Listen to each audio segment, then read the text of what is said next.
quais são as ações recomendadas para o mês de março? E para quem tem uma estratégia focada em dividendos ou se interessa por small caps, quais papéis podem ser interessantes para esse mês? E com a guerra entre Rússia e Ucrânia, no que o investidor precisa se atentar? E quem responde tudo isso para a gente são os analistas Murilo Breder e Hugo Caroni da Nuinvest.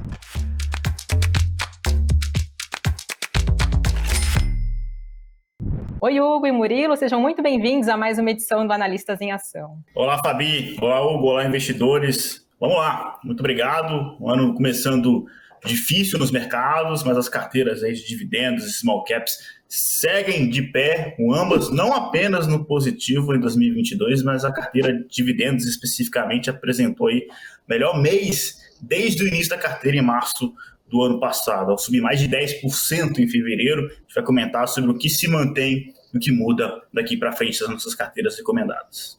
Tudo bem, Murilo? Tudo bem, Fabi? Para esse mês, sem grandes novidades, mas vamos separar dois ativos ali da referência nossa carteira Top 10 para estar falando um pouquinho mais a fundo, uma para o lado positivo, outra para o lado negativo, e entender um pouquinho o que está acontecendo com elas.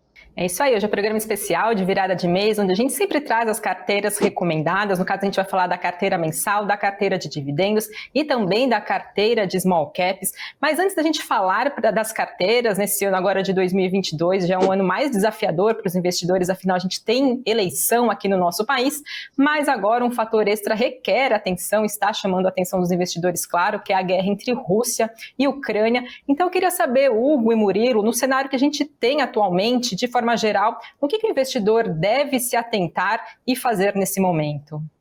Bem, acho que eu vou começar respondendo do lado fundamentalista da história e depois o Hugo pode contribuir do lado da análise técnica, né? E o primeiro ponto é uma frase que eu gosto de dizer, que é o seguinte: se você não sabe muito o que fazer, muito provavelmente o melhor é não fazer nada, né? Então, decisões de investimento, elas devem ser tomadas com convicção. E reparem que eu falei a palavra convicção e não certeza, já que essa última palavra ela raramente aparece por aqui em renda variável. Nunca foi tão bom estar do outro lado do mundo, apesar dessa tensa situação entre Ucrânia e Rússia e de alguns negáveis impactos negativos, né, como o aumento do preço do combustível, aumento do preço dos alimentos, aumento do preço dos fertilizantes, por exemplo, que atrapalha o agro brasileiro. A gente segue bem longe do conflito. E nesse movimento de aversão a risco global, a gente tem visto maior volatilidade, que é fruto de um maior nervosismo do mercado, e isso acaba caindo no colo de empresas que muitas vezes não tem nada a ver com essa história. Então, no relatório de Small Caps, eu até comento sobre um viés cognitivo chamado de recency bias. Ele não tem uma tradução literal aqui para o português, mas a ideia é o seguinte, né? A gente sempre pesa muito mais os acontecimentos recentes em detrimento dos acontecimentos que ficaram mais lá atrás na linha do tempo, né? Então, ou seja, os desafios atuais parecem sempre muito piores do que os desafios que você já teve aí ao longo da sua vida. E aí eu até fiz um apanhado aqui de coisas que a gente passou não há muito tempo atrás, de 2016 para cá, por exemplo, a gente estava saindo ali da pior recessão econômica da história do país, houve uma mudança de governo via impeachment, e aí em 2017 as coisas pareciam estar indo bem, a gente estava quase aprovando a reforma da Previdência, viu o Joesley Day, a bolsa caiu 9% em um único dia, e assim, e mesmo quem entrou em 2020 para cá, já pode se gabar de ter experiência, né? Porque o que a gente viu aí com a pandemia foi algo realmente nunca antes visto. Lembrando, né? Vamos relembrar o sentimento daquele momento em março de 2020. Ninguém tinha a menor ideia do que poderia acontecer, né, no mundo com essa questão aí de pandemia, qual era o tamanho do estrago, né? Então, assim, a gente já passou por muita coisa. E aí vem agora esse evento a mais da guerra da Ucrânia e muita gente perguntando na hora de vender bolsa, na hora de sair, ir tudo para renda fixa, enfim. Lembrando o evento de 2020 para cá, a bolsa caiu, despencou durante março, mas ela se recuperou e passou a pontuação que estava antes da crise, antes do pânico ali de março. Óbvio que aí o segundo semestre de 2021 foi bem negativo, a bolsa caiu bastante, enfim. Mas antes disso ela passou desse patamar. Então, esse é o primeiro ponto. O segundo é que há esse monte de empresas aí que realmente não tem nada a ver com a história e está caindo justamente por esse movimento de aversão a risco. E o terceiro ponto, e que já foi comentado aqui algumas vezes, é a questão quando a gente olha no cenário de preço-lucro da Bolsa como um todo. A gente está hoje um patamar de 2011, assim, muito abaixo da média histórica. Tá? Então, pode ser, inclusive, por esse fator que os investidores estrangeiros estão comprando tanto a Bolsa brasileira, já que a gente também tem muita empresa de commodity aqui. Empresa de commodity é vista como uma proteção contra a inflação nesse momento. A gente que é um país emergente, a gente se comparar com a África do Sul, comparar com a Rússia, comparar com outros países emergentes, a gente está numa situação longe desse conflito, então o dinheiro está vindo para cá, ele segue vindo aqui para o Brasil. Então, assim, o que a gente tem realmente de tangível, tá? Que a gente consegue realmente imaginar nesse conflito. Mesmo que ele seja resolvido em breve, isso não é um cenário que eu acho que é o cenário base, porque esses conflitos nunca são resolvidos de uma forma muito rápida, né? E organizados. É sempre uma certa bagunça ali, fica um monte de, enfim, coisas mal resolvidas. Mas tem um impacto nos custos das matérias-primas, nas cadeias de produção e no crescimento econômico global, né? Mas esses impactos eles são imprevisíveis, a gente não sabe. A gente só sabe que vai ter mais inflação, né, por conta do aumento aí do preço do combustível, dos alimentos, e menos crescimento no mundo, de uma forma geral, por conta desse conflito. Agora, a gente não sabe o quanto, tá? Então, é isso que a gente tem que ter bastante calma para a gente poder mensurar isso. E muito cuidado, né? Se você vê alguém falando assim com certeza, com convicção, a guerra é isso e o impacto é isso, assim, certeza é uma coisa que a gente não tem muita coisa nebulosa por trás ainda, que a gente não consegue mensurar esse impacto. Mas para fechar, dois conceitos que eles vão se aplicar totalmente às mudanças das carteiras de small caps e dividendos, que eu vou comentar sobre elas daqui a pouco, mas é o conceito de assimetria e risco. Assimetria, a gente tem assimetria positiva e assimetria negativa. Simetria, isso para o trading também seria, né? O conceito é igual. Se você tem a simetria positiva, a sua chance de perder é muito menor, né, do que a de ganhar. A chance de ganhar é maior, né? A negativa é o contrário. Então, o que a gente quer quando a gente está comprado em bolsa são assimetrias positivas. Eu tenho pouco a perder se o cenário negativo se confirmar e se o cenário positivo ganhar. Se o cenário positivo se confirmar, eu tenho muito a ganhar. Tem como ganhar dinheiro com a simetria negativa, né? Você tem que estar short, enfim, mas aí não é a ideia, não vou complicar muito a história aqui, mas enfim. Então, o conceito de simetria é esse. E aí tem o conceito de risco, tá? Que aí tem algumas definições. O pessoal chama volatilidade de risco, né? Muita crítica em relação a isso, mas é uma das formas de você realmente mensurar, enfim, o quanto de oscilação, né? Mas tem outras formas mais elaboradas. Uma delas é o próprio Buffett, que fala que risco é você não saber o que está fazendo, né? Essa é uma definição do Buffett. E outras duas definições é a tal da perda permanente de capital. Essa, sim, também é um risco bastante importante para se manter no radar, que é o caso de falência de uma empresa, por exemplo, ou mesmo o IB Brasil, a empresa que estava lá no patamar, hoje está num patamar que quem comprou antes desse problema da IB Brasil, muito provavelmente não vai ver as ações voltarem esse nível de preço, tá? Então, isso é uma perda permanente de capital. E a definição que eu mais gosto e que faz se aplicar nesse conceito aqui, do Howard Marks, que ele fala que muito mais coisas poderiam ter acontecido do que as coisas que realmente aconteceram. Então, esse é o cenário atual. Assim, muito mais coisas podem acontecer. Isso não quer dizer que irão, mas podem. E se isso acontecer, ou seja, aumentar, né, as tensões lá na Ucrânia, por exemplo, o que a gente deve ver? E já tem visto, né, o aumento do preço do petróleo e ouro para cima, né, sendo que eles naturalmente tendem a se manter a patamares elevados devido a um processo de reabertura das economias, no caso aqui de petróleo, e aqui tem que manter um risco no radar também, que é a questão dos Estados Unidos voltando a conversar com o Irã é um dos maiores produtores de petróleo do mundo, e aí se o Irã voltar a jogar o seu petróleo na economia, você vai ter um aumento de oferta muito grande, aí o preço do petróleo tende a ser para baixo. Então, esse é uma coisa importante para manter no radar, tá? O Irã. Mas fora isso, a tendência é aumento de demanda por conta da reabertura das economias, fora o conflito da Rússia.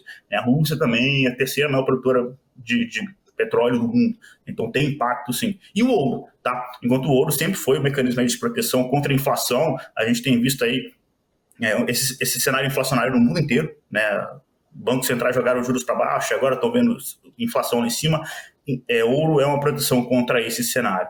Então, a gente tem empresas que atuam nesse segmento de petróleo, de ouro, por exemplo, e que representam uma proteção nesse cenário atual. Então, que mesmo que esse pior cenário possível não aconteça, essas ações devem seguir fortes, não deve ter forte impacto negativo nelas, pelo menos, porque elas já estão bastante descontadas. Tá? É o caso aqui de 3R, petróleo, o caso de Aura Minerals, que a gente vai comentar daqui a pouco. Então, esse é o racional, assimetria, risco, é isso que tem a ver com esse cenário atual, e essas são as mudanças pontuais na carteira daqui para frente. Não é uma mudança brusca, tá? São pequenos ajustes, mas que vão nos ajudar a proteger o dinheiro aí do investidor daqui para frente. Bom, vou aproveitar então que o Hugo está aqui também com a gente participando dessa edição do Analistas em Ação.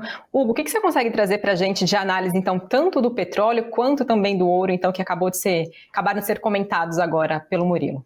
Bom, começando já então com a referência do petróleo, que tem subido bastante para quem tem acompanhado, a gente tem uma referência para ele bem importante e que está rondando a região de preço histórico, tá? O preço mais alto que o petróleo teve. Então, para o mês, né, o mês acabou de começar já bastante acelerado, a gente está de olho em algo em torno de $133, aqui é a referência do Brent, petróleo do tipo Brent, tá? E a região dele de topo histórico está mais ou menos na casa de 146, quase $150. É bastante expressivo, já é o quarto mês consecutivo de alta expressiva, mas chegando nesse nível, na faixa dos $133 aproximadamente, é muito provável que ele encontre uma barreira bastante expressiva, tá? E aí, o que seria normal como uma correção? Vai ser outra alta volatilidade, vai ser uma outra variação bastante expressiva e respeitando os $133, ele provavelmente retornaria a algo próximo da máxima que ele teve em outubro de 2018, que aí a gente estaria falando algo na faixa dos $87, $88. Então, muita volatilidade pela frente, tem espaço se ele realmente for buscar os 133, como a gente pontuou, mas chegando lá, tem que ficar muito atento. Como assim foi pontuado, né? Beneficia a alta as empresas ligadas, chegando lá, tem carteira, dependendo, não necessariamente você precisa se desfazer, você pode diminuir a posição, tem formas aí para quem conhece a questão das opções de montar uma proteção da sua posição, mas é o nível, então, para ficar de olho. Então, lembrando só, o petróleo do tipo Brent aí, tá? Que senão tem um pouquinho de diferença para o WTI. E já puxando também com relação ao ouro, lembrando que a gente vai estar olhando a referência dela aqui, né, em dólar lá fora, então, investindo em reais vai ter uma diferençazinha. O ouro já está devendo, né, por incrível que pareça, né, já tem um tempinho por gráfico. Ele já deveria ter seguido em alta depois de maio do ano passado. Tá? Essa formação toda aqui já sinalizava que era para estar subindo e, sendo bem sincero, muito mais do que o que a gente viu ao longo do mês passado. Tá? É uma alta aí que, jogando aqui para a gente ter por alto só uma ideia de quanto ele deveria estar variando, a gente está falando em mais de 80% em relação ao preço atual. Tá? Então, só lembrando mais uma vez, essa variação seria referente ao ouro em dólar. Tá? Então, continua graficamente tendo essa perspectiva, levaria uma alta bastante expressiva, e a gente tem que acreditar nisso enquanto ele estiver acima dessas médias. Esse gráfico, para quem estiver na dúvida, é um gráfico mensal, né? Então cada referenciazinha aí é para um mês, e tiver aqui acima, não dá para enxergar muito bem, mas média 9 exponencial e média 21 aritmética, quem quiser colocar aí no seu gráfico, enquanto o preço estiver acima. É plausível, eu sei que é bastante distante, tá? Mas é plausível que a gente possa ver um ouro aí sendo praticado a 80% em relação ao preço atual, né? Então, valorização expressiva. Tá ótimo, ficam então aí os pontos de atenção para os investidores envolvendo essa questão específica entre Rússia e Ucrânia. E vamos passar agora então para falar das carteiras recomendadas. Eu vou começar pela top 10, a carteira com 10 ativos recomendados agora para o mês de março. Quem cuida dela é o Hugo, é uma carteira diversificada com ETFs, tem ETFs de cripto, tem papéis também do setor imobiliário, de telecomunicações, infraestrutura. Hugo, conta pra gente um pouquinho então como é que está o desempenho dessa carteira. Para esse mês a gente não teve muita mudança. A referência aqui eu vou passar atualizado, porque no relatório a gente fica com o fechamento em relação ao mês, e como são os mesmos ativos, a gente teve ativo que teve um gap expressivo na abertura desse mês. Então, é só a forma de contabilizar, quem quiser jogar para o próximo mês pode, não tem problema, mas ficou com 0,21 positivo contra uma referência do Ibov de 0,89. Né? O Ibov não pega esse gap, né? Se alguém estiver olhando por BOVA 11, ela vai ter uma variação um pouquinho mais alta do que a do Ibov.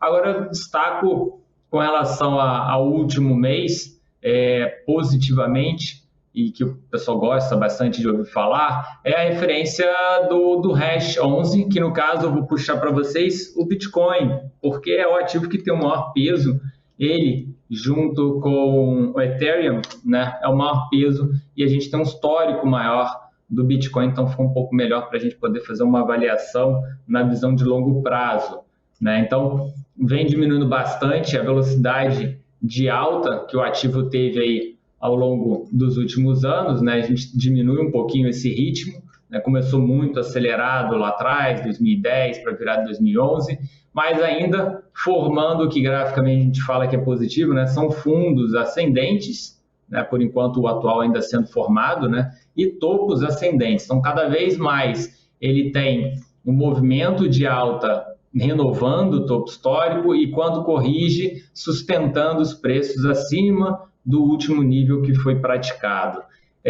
O que a gente tem, por enquanto, apesar da alta do último mês, né, de negativo? A gente tem que a gente está aí pelo quarto mês abaixo da média mais curtinha, que é essa roxa aqui de 9 períodos, mas ainda com essa aqui um pouquinho mais longa, que é a média de 21 períodos, ainda apontando para uma alta. Então, se ele realmente estiver só ganhando fôlego, essa aproximação em relação à média 21 até que é um movimento normal. Porém, né, é extremamente importante recuperar essa curta, que é a referência da média 9. Em destaque, que ao longo do histórico do Bitcoin tem sido respeitado, que é a referência que eu vou colocar aqui para vocês, essa aqui, ó, é uma faixa de suporte, onde o ativo historicamente, vou afastar aqui o máximo possível para que vocês possam acompanhar, mas historicamente ele até viola um pouco, tudo mais, mas é a região que ele costuma sustentar os preços, tá? Essa regiãozinha aqui inferior, e a gente está um pouquinho longe, então caso venha ocorrer uma realização, tá? Então olhando aqui do lado negativo, onde é que poderia estar esse possível nível de força compradora para o Bitcoin? Seria aqui na casa dos 25, um pouco abaixo dos 25, estava no 24.500, 24.400 e pouco, $1.000, tá? Então, novamente, uma referência lá de fora e não em reais. Isso, claro, traz um pouquinho de diferença para a gente aqui com relação ao hash, tá? Mas, tirando isso, tem que romper a região de topo histórico para tentar ganhar fôlego novamente. Claro que essa região já foi testada aí 2 vezes nesse nível ao longo do ano passado. Mais uma vez, vai no primeiro momento ser uma barreira bastante expressiva. A gente está falando algo na faixa de 64, 65 mil em dólares, tá? Então, a gente está travado aqui por enquanto, oportunidade ali no 25 e região de primeiro momento, né, como primeiro momento de resistência, 66 mil. Tá? Passado isso, a gente provavelmente vai ver algo um pouco mais otimista. E aproveitando, né, já que a gente está falando da referência do lado positivo em relação ao último mês, teve uma boa variação positiva, a gente teve um ativo que foi o ativo aqui que mais pesou e que provavelmente ainda, né, vai ser um ativo que pode sofrer, que foi a referência de Trisul. Lembrando, né, esses 2 ativos foram pontuados, eles têm um peso, né, proporcionalmente na carteira baixo, né, relativamente baixo. Pode ganhar em algum momento mais peso? Sim, né, tanto o Hash quanto o Trisul ou até mesmo outro ativo que não está sendo mencionado, mas que faz parte da carteira, tá? E a referência da Trisul tem brigado bastante nas mínimas que foi praticado na crise ali que a gente teve do Covid. Se perder esse patamar, sim, tem espaço ainda para continuar sendo pressionado, e aí o próximo nível de possível suporte está bem distante, é 3,76, e não necessariamente seria o último. Tá? Eu estou mostrando aqui para quem não sabe, isso é uma referência de Fibonacci, onde buscando toda a valorização, onde poderiam ser os níveis de suporte. Então, ele respeitou aqui no momento lá do Covid, e agora, se não sustentar, a gente tem a próxima referência dos 3,76 como mencionado, e a mais baixa no 2,65. tá? Agora, mais para frente, né, a gente tem o que aqui ainda? A referência das médias como resistência, então isso traz ainda uma visão negativa, por isso que o ativo ainda tem um peso pequeno. Mas se ele conseguir começar a ensaiar uma melhora, cruzar as médias para um possível movimento de alta, aí mais para frente, sim, o papel pode vir a voltar a ter um peso, né, mais expressivo e não só esses 5% que atualmente a gente tem para ele, né, e todas as outras referências, o único com peso um pouco mais expressivo fica por conta da BOVA 11. É isso aí, Hugo, você acabou de comentar do peso então de Trisul na carteira, como você falou, não passou por alterações agora para o mês de março, então BOVA 11 segue com a maior peso, a maior concentração na carteira, 55%.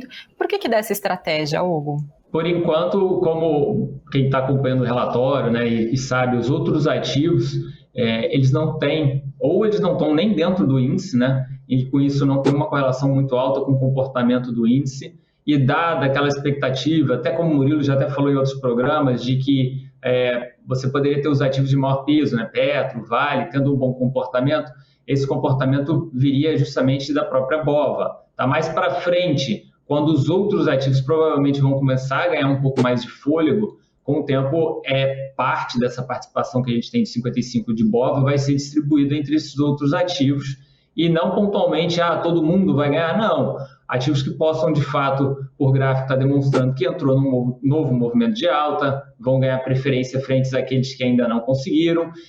A gente já discutiu a referência de um estudo de estatístico com relação ao IBOV e ao S&P, que seria a BOVA 11 e ao IVVB 11, que está na carteira também, onde, historicamente, por estacionalidade, ainda não se considera como o S&P mais barato do que o IBOV, apesar de a gente ter visto, né, nas últimas semanas um comportamento por aqui melhor do que lá fora. Teria que distorcer isso ainda um pouquinho mais. Se isso vier a ocorrer, pode ter um pouquinho mais de aumento de participação no IVV, saindo provavelmente de BOVA 11.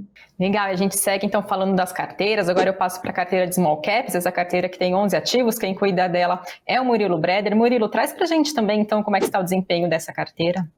Perfeito, o desempenho vai muito bem, apesar do mercado, né, seguir complicado, especificamente para as small caps, já que quem está brilhando aqui na Bolsa Brasileira nos últimos dias, semanas, né, nos últimos meses tem sido as blue chips por conta dessa chegada do investidor internacional, vindo com muita força para o Brasil, entrou em janeiro, em fevereiro muito forte, e eles estão comprando principalmente as grandes empresas da Bolsa Brasileira, que tem fluxo suficiente para absorver, né, esse dinheiro internacional, e também porque são empresas ligadas, muitas delas, a commodities que trazem proteção à inflação nesse momento. Tá?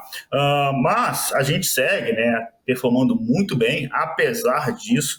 Em 2022, nós estamos na frente do índice de small caps, estamos no positivo, enquanto o índice de small caps cai cerca de 1%, a gente sobe cerca de 1% no ano de 2022, na verdade o índice de small caps cai 2%, a gente sobe 1,4% no período.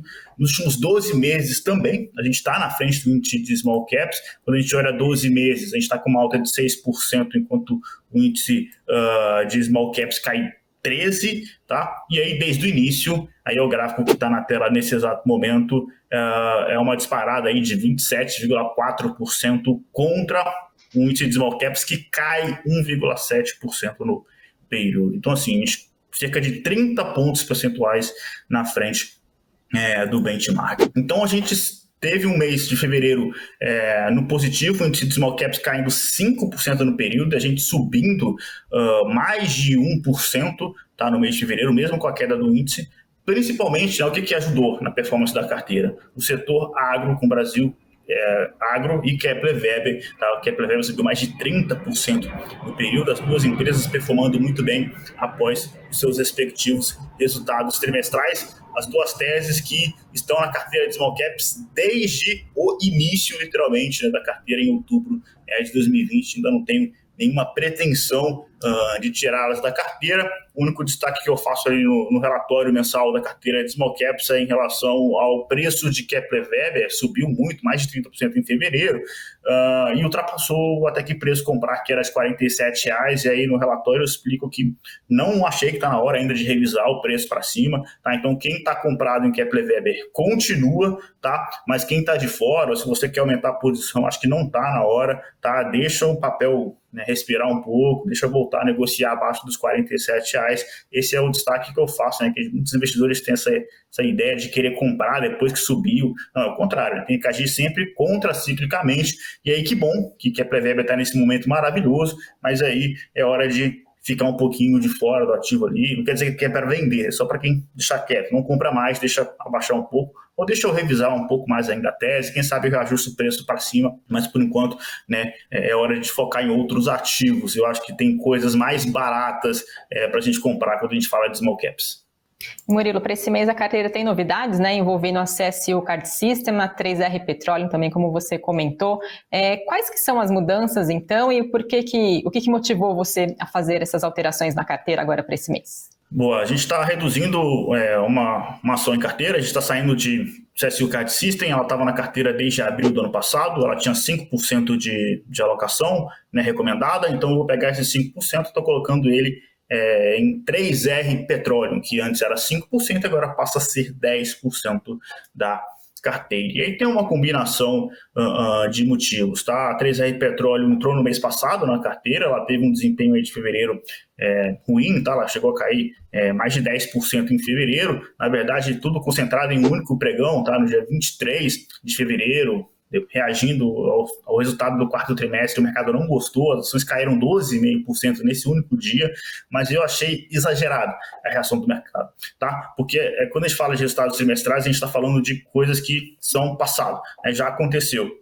E a tese de 3R Petroleum é uma tese de médio e longo prazo, não é de curto prazo, então a gente tem que olhar para frente, tá? Óbvio que veio um resultado que eu também não gostei, tá? O EBITDA veio abaixo do esperado por conta de custos que não estavam ali previstos, tá?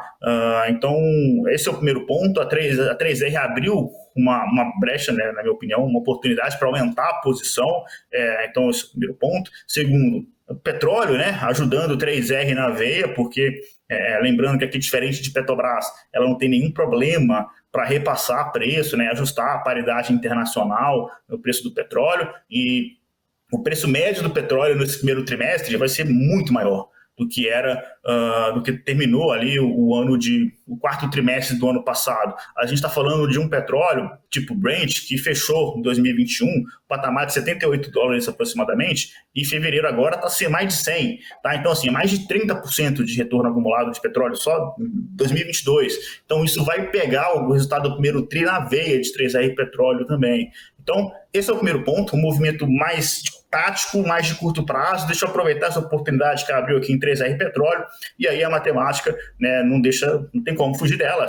A somatória da exposição tem que dar 100%, se eu quero aumentar a posição em 3R Petróleo, eu preciso diminuir a exposição em outro ativo ou tirar a ação da carteira. Nesse caso, eu decidi tirar as ações de CSU Card System, é uma empresa que negocia a múltiplos baratos, tá? 4 vezes EV EBITDA, realmente chama bastante atenção. Ela tem uma margem EBITDA de 29%, não é uma margem EBITDA baixa, ela tem 98% de recorrência nas receitas, tá? Então é uma empresa que é um reloginho, né? Todo trimestre ele entregando um resultado levemente melhor do que o resultado passado, mas é justamente esse reloginho, essa previsibilidade ao extremo, né, que falta um gatilho ali de curto prazo, que eu não vejo a companhia se movendo nessa direção nesse exato momento, fora que o mercado está nessa transição de fluxo, né, saindo de empresas de crescimento, de empresas de tecnologia, e a CSU é uma empresa de tecnologia, e vindo para empresas de valor, empresas de commodity, blue chips.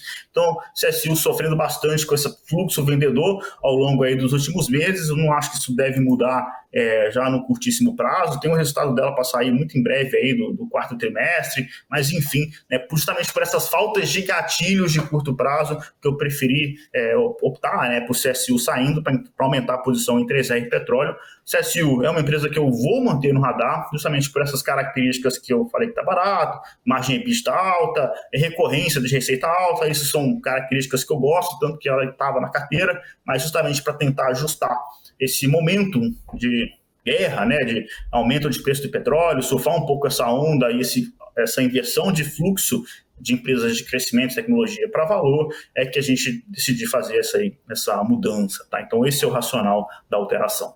E agora a gente passa então para a última carteira recomendada da edição deste domingo, é a carteira de dividendos. Ela tem 11 ativos recomendados, quem cuida dela também é o Murilo. Então, Murilo, peço também que traga para a gente como é que está o desempenho dessa carteira. Perfeito. O desempenho vai muito bem, especificamente no mês de fevereiro, uma alta de 10,64%, enquanto o IDIV, que é o índice de referência, né, o principal benchmark aqui, ele caiu 2%. Então, assim, a gente subiu 12% acima, né, do benchmark no mês aí de fevereiro. A carteira de dividendos, que também tem alguns ativos da carteira de small caps, que são o agro, né, Brasil Agro e Kepler Weber. Então, como eu comentei, isso acabou ajudando a carteira de small caps. Ajudou ainda mais a carteira de dividendos, porque a carteira de dividendos a gente tem Brasil Agro e Kepler Weber com 15% de alocação em cada um, pelo menos tinha, tá? Porque a partir de agora eu vou comentar sobre a mudança daqui a pouco. Eu reduzi um pouquinho de Kepler Weber na dividendos para colocar parte desse lucro de mais de 30% de alta em fevereiro no bolso. Mas aí a dividendos é também fruto de toda essa mudança que a gente vem falando aqui ao longo dos últimos meses, né? A chegada do investidor internacional, a gente se posicionando em empresas de blue chips, empresas de commodities, né? A gente entrou em JBS, entrou em Petrobras, aumentando posição em Petrobras ao longo no final de 2021. A Vale, que sempre foi uma das maiores posições da carteira, continua. Então a gente vem surfando essa onda, e no mês aí de fevereiro, que contou com um desempenho muito bom das empresas de agro, a gente teve o melhor mês desde o início da carteira, tá? Então, é isso que está por trás. Quando a gente pega aqui o gráfico desde o início, é o que está na tela nesse exato momento, a gente vê realmente uma disparada muito forte ao longo de 2022. Agora a gente está com 23% de retorno acumulado desde o início, 9 de março de 2021, enquanto o IDIV está com 9,7% e o nosso Ibovespa com apenas 1,6% de retorno acumulado no período. Tá? Realmente resultados bastante satisfatórios, e aí fica, né? Tá aí na cara de quem fala que ações pagadoras de dividendos não tem potencial de alta. Tá? E tem sim, tem bastante. Tá? A única coisa é que a gente combina empresas com potencial descontadas, né, e que pagam dividendos ao mesmo tempo. É mais difícil encontrar essa combinação, né, mas ela existe e está aí na carteira a prova, né, a rentabilidade é super bem. Óbvio que aí quando a gente vai falar de small caps, né, o potencial de uma small cap triplicar, quintuplicar de tamanho no longo prazo, realmente ele existe muito maior do que as grandes empresas da Bolsa Brasileira, mas não quer dizer que dividendos não tenham seu potencial de alta. Está aí carteira brilhando especificamente no mês de fevereiro. Murilo, você fez também alterações nessa carteira agora para o mês de março. Então, quais são as novidades e as atualizações que você traz nessa carteira? Perfeito. Também ajustes pontuais. Kepler Weber era 15%, a Taesa também era 15%. Eu reduzi as duas em 5% cada uma. Agora, Kepler Weber e Taesa são 10% do portfólio. A Taesa, nenhuma mudança aqui drástica no fundamento. É só um ativo que ele sempre foi uma posição muito grande. A gente está ganhando muito dinheiro com Taesa, é uma das melhores pagadoras de dividendos na Bolsa, mas não é um ativo lá, uma pechincha. Tá? Então, querendo entrar nessa ação, que eu vou comentar nela aqui agora, eu reduzi posição em Taesa por conta disso. E Kepler Weber, o mesmo racional, a ação subiu muito, não, deixa eu colocar um pedaço desse lucro no bolso, depois que a ação cair um pouco, eu aumento a posição eventualmente no futuro. Então, essa é a parte da saída da carteira. O que está entrando? Aura Minerals, que também faz parte da carteira de small caps. Lá ela é só 5%, aqui ele vai entrar com 10%. Tá? E assim, a Aura Minerals é uma mineradora de ouro, é a maior empresa aí de mineração de ouro. Na verdade, é a única mineradora de ouro listada no Brasil. Tá? Então, ela entra com esse racional, olhando mais para o cenário macro e de curto prazo, essa escalada dos conflitos entre Ucrânia e Rússia, né? Então isso tende a deixar o ouro em patamares ainda mais elevados, e fazendo um paralelo aqui com o que o Hugo comentou, via gráfico, alguns minutos atrás, ouro está devendo, né? Pelo gráfico ela deveria andar mais ainda, então eu gosto de ter uma proteção nesse sentido. E lembrando que a Rússia ela produz 10% de todo o ouro do mundo, então a Rússia isolada economicamente aumenta o preço do ouro naturalmente também. E do lado micro, né, uma empresa que segue negociando aí abaixo do seu valor justo, e aí se você olhar por múltiplos, comparando com as empresas do setor ao redor do mundo, se fizer um fluxo de caixa descontado, e mesmo jogando dólar e ouro caindo daqui para frente, que seria o cenário mais, né, conservador possível, ainda tem potencial de alta muito significativo. Tá? E é uma empresa que paga bastante dividendos. Ela tem uma política de distribuição de dividendos clara, ela paga no mínimo 20% do EBITDA sobre o CAPEX que chama de CAPEX recorrente, tá? Ou seja, o que ela investe para manter a empresa rodando, tá? Esse é o CAPEX. Então, o EBITDA menos isso, menos esse CAPEX, 20% desse valor, no mínimo, ela vai distribuir sobre proventos. Então, resumindo para o investidor, o que ele deve esperar no bolso daqui para frente de dividendos, cerca de 4% de dividend yield, tá? Não é lá uma empresa gigante, pagadora de dividendos, mas não é ainda, porque é uma empresa em crescimento, né? E ela tem esse potencial de aumentar o EBITDA daqui para frente e, consequentemente, aumentar o pagamento de dividendos também. Então, esse é o cenário, né? E aí, depois que no primeiro dia do novo relatório de dividendos, né, foi para o ar, entrou lá na plataforma, houve uma notícia aí super negativa para as ações de Aura Minerals, mas eu acho que o mercado exagerou muito, tá, na queda das ações. Só para quem não entendeu, não viu a notícia recente, o governo de Honduras, que é um governo ditatorial, governo de esquerda, né, ele tem essa visão de que todo e qualquer projeto de mineração é ruim. E o Ministério foi lá e soltou um comunicado falando de revogar todas as concessões de mineração concedidas no país. O comunicado ele não deixa claro se isso são as novas concessões daqui para frente ou se isso atinge inclusive as concessões que já foram dadas. Tá? A Honduras tem cerca de 300 empresas de mineração de algum tipo de metal. A Aura Minerals é a maior delas, e a mina que a Aura Minerals tem lá em Honduras, ela é muito relevante na companhia, ela é 30% da produção dela. Então, por isso que o mercado, né, teve essa reação bastante negativa. Mas tem muita gente que está vendendo sem parar para entender os impactos, né? Então, por exemplo, esse governo que soltou esse comunicado, primeiro isso tem que passar no Congresso, tá? E o governo é um governo que ele é fraco, tá? Ele não tem coesão.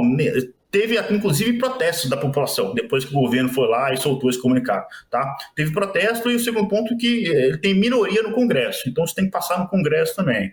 Então a noção de pior cenário possível, né, que é paralisar a mina lá em Honduras, isso não aconteceu e se for acontecer, a gente não consegue nem traçar qual que é uma linha do tempo que isso poderia levar, porque por conta desses fatores, precisa ser aprovado lá no Congresso, o governo é fraco. Então, sendo que Honduras estrategicamente já não é um foco da Aura Minerals mais, ela não tem nenhuma intenção de crescer ali a exploração naquele país, então vai cada vez ter menos relevância daqui para frente. Óbvio que é uma notícia negativa, porque mesmo que isso não avance, tá? E óbvio que a Aura Minerals vai recorrer, vai entrar com advogado, com certeza, tá? Mas mesmo que isso caia por terra, tá? Essa ideia do governo, isso pode ser muito bem o que a gente chama de balão de ensaio, né? O governo vai lá e lança uma ideia meio sem pé nem cabeça e testa a reação do mercado e depois faz alguns ajustes. Isso aqui acontece no Brasil também, né? Então, pode ser esse cenário, tá? Mas mesmo que isso não vá para frente, caia por terra, o fato é que aumentou a percepção de risco, tá? Porque o governo já mostrou a intenção dele por lá, pode ser que aumente o tributos, por exemplo, é algo para se manter no radar também, mas, enfim, eu já compraria a ação a R$50, que foi onde o relatório foi para o ar. A ação chegou a cair 15% no dia, tá? Que teve essa notícia. Depois até recuperou um pouco, né? mas enfim, hoje ela está negociando aí, no momento dessa gravação do vídeo, na faixa de R$45. Se eu já comprava ela a 50, a 45, compro ainda mais, tá? Então não muda. É óbvio que a gente precisa ainda ver e acompanhar, é um ativo que vai ter mais volatilidade ainda daqui para frente, então isso pode ter certeza, investidor, mas eu acho que foi exagerado nessa reação do mercado, é um ativo que já era barato e ficou ainda mais barato, então a recomendação de ter 10% de Aura Minerals numa empresa, numa carteira pagadora de dividendos, ela se mantém. Óbvio que vou mantendo vocês informados, aí se tiver de fato alguma mudança, né, algum impacto de fato mais tangível na tese, pode ficar tranquilo que a gente sempre vai vir aqui e comentar, né, se tiver de fato alguma mudança, mas por enquanto a recomendação é de compra sim, tá? Nos ativos de Aura Minerals ficaram ainda mais baratos. Bom, pessoal, esses são os principais destaques das carteiras recomendadas agora para o mês de março. Lembrando que vocês conseguem acompanhá-las de forma completa e detalhada no nosso site, investnews.com.br, na barrinha superior do nosso site, na seção de carteiras, tem todos os detalhes, os relatórios por lá, então vocês conseguem conferir todos os ativos que fazem parte, então, dessas carteiras e as recomendações dos analistas. E agora a gente segue aqui para a tradição do nosso programa, que é responder as perguntas enviadas pela nossa audiência. Vamos, então, a elas? Bom, para a edição de hoje eu separei duas perguntas que foram enviadas aqui no decorrer da nossa programação para os analistas responder. A primeira delas faço para o Hugo. Hugo, Cauã Rodrigues, ele pergunta: estou começando os meus investimentos agora para o longo prazo e tenho uma dúvida nas carteiras recomendadas. Quando vocês colocam que é para ter 10% da carteira neste ativo, vocês colocam como referência a quantidade de ações ou o valor em reais da carteira? Bom, é a dúvida que de tempo em tempo aparece para a gente aqui no programa, né? Na realidade, a gente tem que considerar o seu financeiro, né? Então, como um exemplo aqui mais simples, um financeiro de R$1.000 e a gente tendo um ativo que a sugestão seja de 10%, você vai alocar os 10% do seu financeiro, dos R$1.000. Então, você vai considerar aí que para o ativo X, que você tenha 10%, você vai ter R$100 referente a esse ativo. Porque a gente não pode usar a quantidade. Se você for considerar por quantidade, você tem ativos que têm um preço, né, muito maior do que outros, né? Então, você não pode ir pelo preço do ativo e sim pelo seu financeiro. E por consequência, né, você provavelmente vai ver uma diferença muito grande depois na quantidade de ações que você tem. Isso por conta, como mencionado, né? As ações, uma pode estar valendo perto de R$100, outra perto de R$10, a diferença vai ficar grande. Então, o foco, na realidade, em relação ao seu financeiro, tá? Então, a participação está em cima dos 100% que você vai alocar do seu financeiro da carteira e dividido para cada ativo, 5% para um ativo, 10% para outro, sempre acompanhando aí, então, o seu financeiro. E lembrando, né? Você for dar continuidade à carteira, nas atualizações, como o Murilo mencionou, né, tem uma atualização da carteira dele, você vai fazendo o equilíbrio justamente ainda dentro desse financeiro.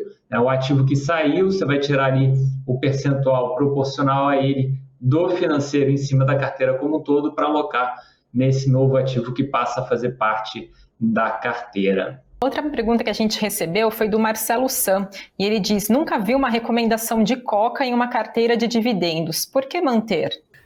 Obrigado aí pela pergunta, e o fato de você nunca ter visto me deixa isso até, enfim, eu fico feliz por isso, porque aqui a gente está para fazer o que não é óbvio, tá? O que você vê aí ordinariamente em qualquer lugar não é, enfim, a gente espera fazer diferente do lado de cá. Então, ter Coca-Cola na carteira de dividendos aparentemente é uma dessas coisas, né?